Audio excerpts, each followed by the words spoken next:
రాష్ట్ర ప్రభుత్వ ఆదేశాల మేరకు మాదక ద్రవ్యాల నిర్మూలన లక్ష్యంగా పార్వతీపురంలో ఆపరేషన్ వజ్రప్రహార్ కార్యక్రమాన్ని అత్యంత ప్రతిష్టాత్మకంగా నిర్వహించారు. డీజీపీ మరియు ఈగల్ ఐజీ ప్రత్యేక పర్యవేక్షణలో జిల్లా ఎస్పీ మాధవరెడ్డి సారథ్యంలో శనివారం పార్వతీపురం పట్టణం రెల్లి వీధిలో పోలీసులు భారీ స్థాయిలో మెగా కార్డన్ సెర్చ్ చేపట్టారు. సుమారు 50 మంది పోలీసులు సిబ్బందితో కూడిన బృందాలు ఆ ప్రాంతంలోని వీధులు ఇళ్లను క్షుణ్ణంగా తనిఖీ చేశారు.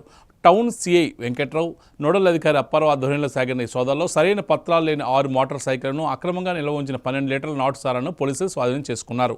పట్టణంలో ఎటువంటి అసాంఘిక కార్యకలాపాలకు తావు లేకుండా నిరంతర నిఘా కొనసాగుతుందని, నిబంధనలు అతిక్రమిస్తే కఠిన చర్యలు తప్పవని సందర్భంగా అధికారులు హెచ్చరించారు.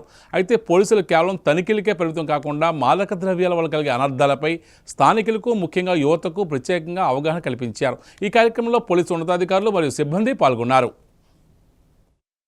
ఈరోజు ఆపరేషన్ వజ్రప్రహార్లో భాగంగా మన రాష్ట్ర ప్రభుత్వం నుంచి వచ్చిన ఆదేశాల మేరకు డీజీపీ గారు అలాగే మా యొక్క ఈగల్ ఐజీ గారు స్వీయ పర్యవేక్షణలో పార్వతీపురం జిల్లా ఎస్పీ శ్రీ మాధవరెడ్డి గారి ఆధ్వర్యంలో మన పార్వతీపురం నందు రెల్లి వీధిలో ఈరోజు మెగా కార్డన్ సెర్చ్ ఆపరేషన్ చేయడం జరుగుతుంది.